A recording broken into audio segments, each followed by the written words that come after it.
How often do you hear your name said? Hi, welcome back. It's Lisa, the Catholic Marathon Mom. What is that? There's a big bird in our tree.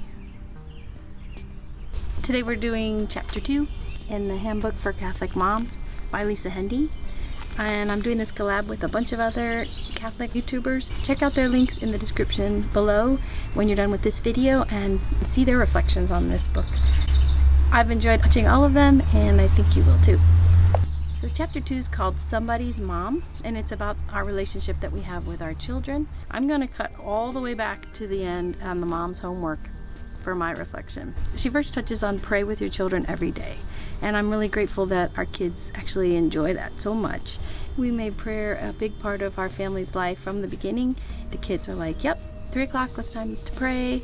Or if in the morning, if I'm like, hey guys, looks like we're going to be able to make mass, they zip upstairs, change their clothes out of jammies, and we run up to church and hit morning mass. Except for one thing, asking my kids to pray for me has been a very hard thing for me to do, because I've kind of always thought that if I mention that I'm worried about something or afraid about something, that maybe they'll become anxious about it. And so I think I have held back on doing that. I'd prefer to pray and ponder some of the hard parts of my life or what our family's walking through, but I do ask them to pray for me. In fact, when I'm sick or someone else is in the family, our youngest is always quick to hop up on the counter and grab holy water and bless whoever happens to be sick. My favorite is when he rests his hand on my forehead and just says a quick prayer blessing after blessing me with holy water. Oh my gosh, so beautiful. When she talks about not being afraid to be the bad guy and giving your kids their own excuse for being able to get out of a different situation. Like she gives an example of my parents would kill me if I saw that rated R movie. Well, we do a similar thing, but a little bit more on the safety side. We've decided to give our kids a phrase, our own secret phrase. It could be anything for your family. They could use a phone or borrow a phone and say, oh, I need to call and find out how our puppy's doing. Well, we don't own a puppy. So they can use that as if they call and I answer the phone and they say, hi, it's me, how's the puppy doing?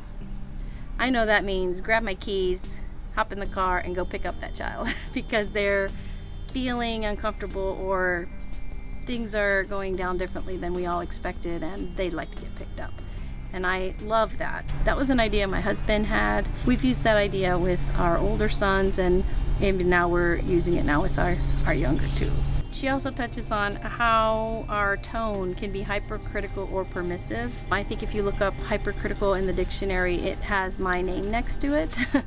Yeah, that's definitely something that I'm praying on ever since I became a mom. God has helped me a lot, and my tone is better. It still has to be something I work on every day because I do love them, and when I correct them, it's because I love them.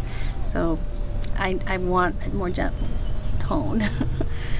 Sometimes your child seems a little quiet and you're wondering, how can I talk to them? How can I have them open up just a little bit so maybe I can help? So I came up with something called chopping apples, which is just that. I put that cutting board down, I chop up some apples or some veggies, and my eyes are on the chopping block, on the veggies. And that child has the chance to then open up and talk without having to look me directly in the eye. It's a simple little way just to have a few moments with that child, and maybe they'll have a chance to share or just talk about some ideas that they've got going on at that moment. We also do something called being side by side, and that could be a car drive or a walk with that child where you're beside each other, not looking eye to eye. Planning fun outings with your kids, she talks about regularly. I've touched on that in our first video. I'll link that. But dad is really fun, and mom says no a lot. So, no because the weather's bad, or no because you haven't finished the stuff you're working on, or no because I'd just rather take a nap.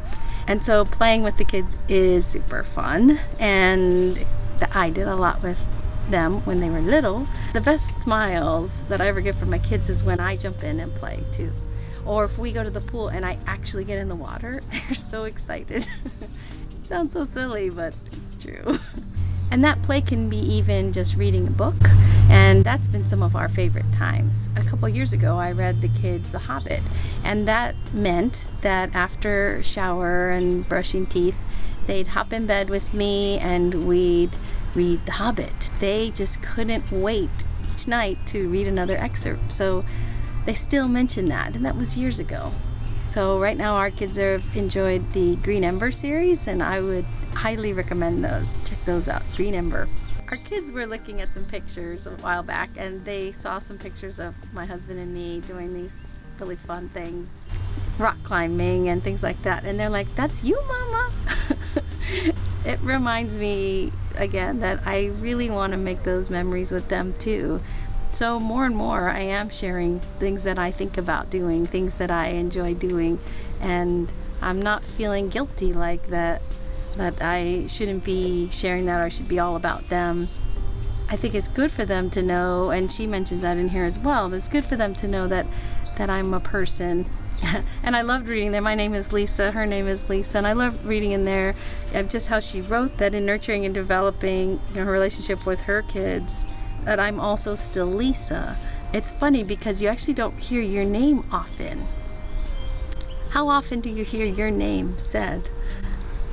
So I thought that was really cool to read that in her book. I'm going to just take all that to prayer.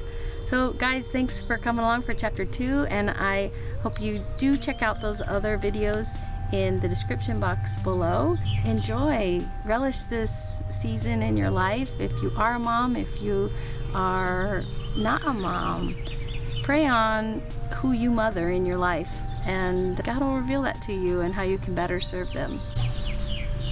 Till next time, God bless. Bye.